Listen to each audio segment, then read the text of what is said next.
How's it going, guys? My name is Eish and welcome back to MoneyMetEish. Dis-chem is the second largest pharmaceutical retailer and dispensary in South Africa, and they're scheduled to open their 200th store this month. So let's have a deeper look at the company and see if we think that Dis-chem is a good stock to buy for a long-term investor. Dis-chem has been in the news a lot over the past few months, so let's have a closer look at the history of the company, take a look at the financials and the latest news surrounding the company to decide whether we think Dis-chem is a stock we want to buy based on our 5 key criteria, which are top-line revenue growth, earnings growth, strong free cash flow, low debt, and a well-priced stock. We have a lot to do and so little time, but before we get started, please remember to hit the like button, comment and subscribe down below, and ring the bell to be notified when we upload new videos. Please also remember that this is not financial advice. I am not a financial advisor. This is a blank cup. Blank cups. Put your logo on my cup. Now, let's get started.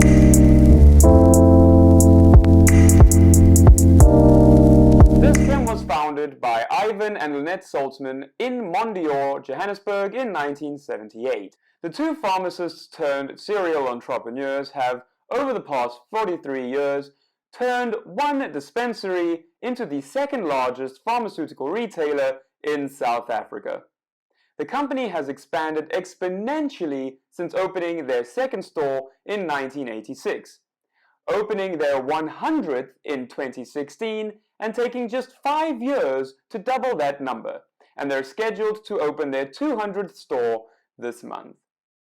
The company has undertaken a rather aggressive expansion through acquisition approach to growth over the past few years, while still maintaining manageable debt levels, which is admirable, and the board deserves a large amount of credit for that. 2016 was a big year for the company, as the opening of their 100th store coincided with the IPO and subsequent listing on the JSE.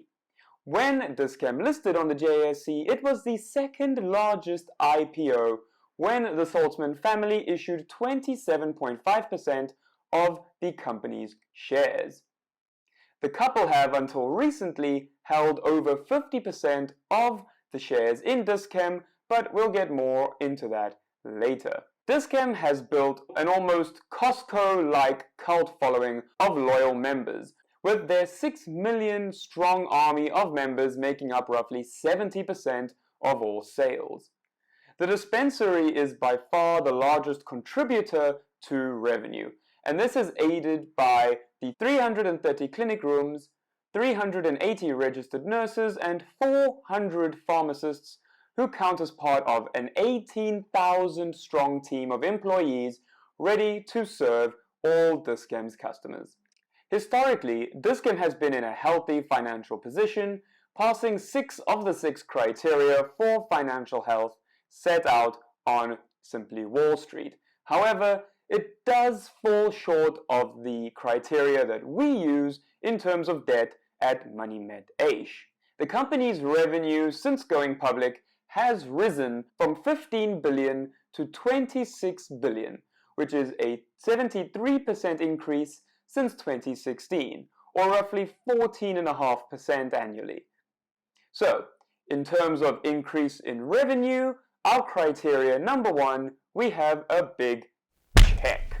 This somewhat linear increase in revenue has not always resulted in an equally linear increase in earnings, however, as the shift in focus caused by COVID has led to an increase in high-volume, lower-margin products, putting pressure on the company's profit margins, which dropped from 3.4% to 2.5% over the same period, despite the earnings increasing from 430 million rand to 630 million rand.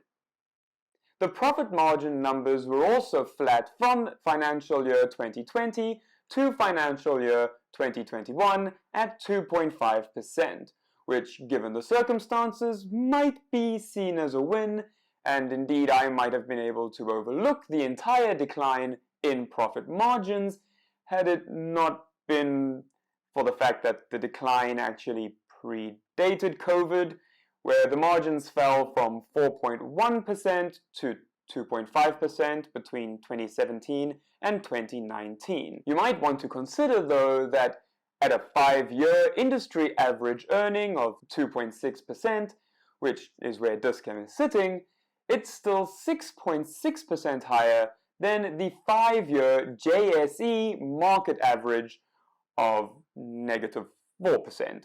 So there is that to consider as well. On a pure numbers basis, Dis-chem has increased earnings by 2.6% over the past 5 years. I'm going to go ahead and give them the benefit of the doubt and pass them in terms of earnings growth, even though it is by the skin of their teeth, since the profit margins have been falling for that same period, but they've found a little bit of stability around the 2.5% mark. So for earnings growth, we can give Dis-chem a big old check as well. In terms of free cash flow, the company has managed to increase their free cash flow from 144 million in 2016 to 760 million at the end of the financial year for 2021. So criteria number 3, again, we can give it a big check. But here's where we run into a few issues. In terms of debt, Dis-chem has historically pursued a policy of expansion through acquisition, and this can often lead to extremely high levels of debt. However, the board has managed this policy of expansion extremely well, in my opinion, and has managed to keep debt at a relatively low level, although it's not low enough for our personal MoneyMetEish criteria. Dis-chem has a very healthy balance sheet, with its current assets more than able to cover its current liabilities as well as its long-term debt, with its short-term assets sitting at about 8.4 billion rand and its liabilities sitting at 6.7 and 3.4 billion rand respectively.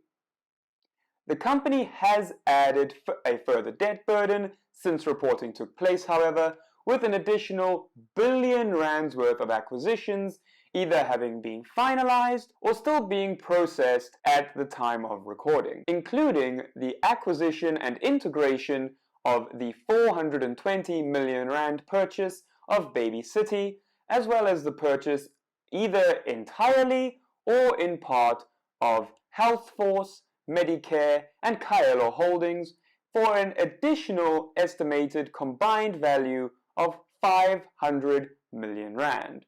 All of this means that at present, and as I see it, Dis-chem has a debt to EBITDA of 3.9 times, which is fair, but it's higher than the debt burden that we look for when we look at a company. So it does not get a passing grade in terms of our debt criteria. So for criteria number 4, Dis-chem fails. And for our last of the 5 criteria, which is Dis-chem a reasonably well-priced stock compared to itself and its competitors? So let's have a look at a few fundamentals. Dis-chem closed the first week of September at a share price of 29 Rand and 97 cents, giving the company a market cap of just over 26 billion Rand. At the current share price, Dis-chem is sitting on roughly 38 times its price to earnings ratio and a forward PE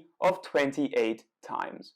With a fair value estimate for Dis-chem at roughly 29 Rand and 35 cents per share, Dis-chem is roughly 2% overvalued at the current share price. Since we want to buy shares that are good value compared to themselves, we would be looking to buy into Dis-chem at a lower price than it's currently trading, roughly between 25 to 27 Rand, to give ourselves a nice margin of safety. But with the share being so close to fair value, we can give it a pass for being relatively well priced, as it has come down 3% in the last week, giving it a more attractive look than a week ago, although still not attractive enough for us to buy in.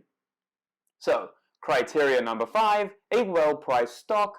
We can give it a tentative check. Dis-chem also doesn't offer any sort of dividend payment to get excited about, since the company pays a dismal 1% dividend, roughly half that of the lowest 25% of dividend payers on the JSE, at roughly 30 cents per share.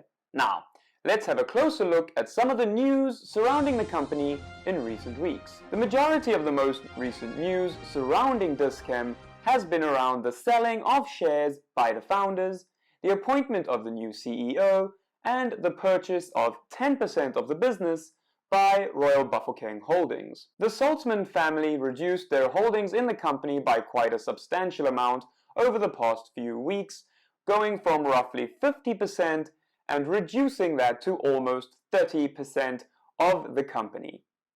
They announced the sale of 7.5% of their shares to a select group of investors, including the new incoming CEO, as well as a second tranche of share sales before announcing the 10% sale of shares to Royal Bafokeng Holdings, resulting in a roughly 20% reduction in the family's holdings. They have, however, agreed not to sell any further shares for at least 1 year, having netted over 5 billion rand from these past deals. And I'm sure the septuagenarians will be more than comfortable in their impending retirement. My thoughts on the sale are sort of mixed.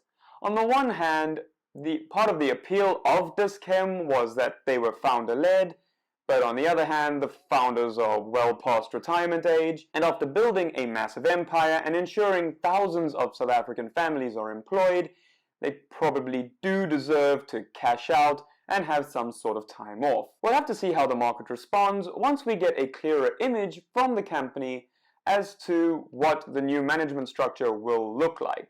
We know that Met Eish is going to be the new CEO, but we actually don't know when he's going to start in that role, and I'm sure with Royal Bafokeng purchasing 10% of the company, they will also want to have some sort of say in how it's run, which I assume would result in them being on the board. So we await more news. The company will give us a trading update in November, so we would expect that they would have a lot of the board level issues fleshed out and be able to come to the market with a much clearer picture by then.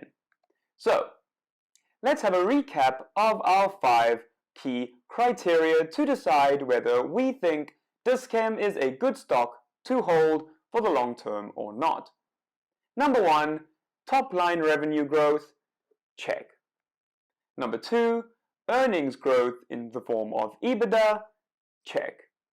Number 3, strong free cash flow, check. Low debt, however, is a fail, and a well-priced stock is a check. Dis-chem has only passed 4 of the 5 indicators, so we will personally not be getting involved in the company at this time. Let us know down below what you think about Dis-chem and if you will be buying, holding, or selling Dis-chem shares. Thanks for watching, guys. Please remember to like, share, and comment down below, as well as subscribe and ring the bell to be notified every time we upload a new video. You can also follow MoneyMetEish on Facebook and Instagram and everywhere where MoneyMetEishes are. Thanks for watching and good night.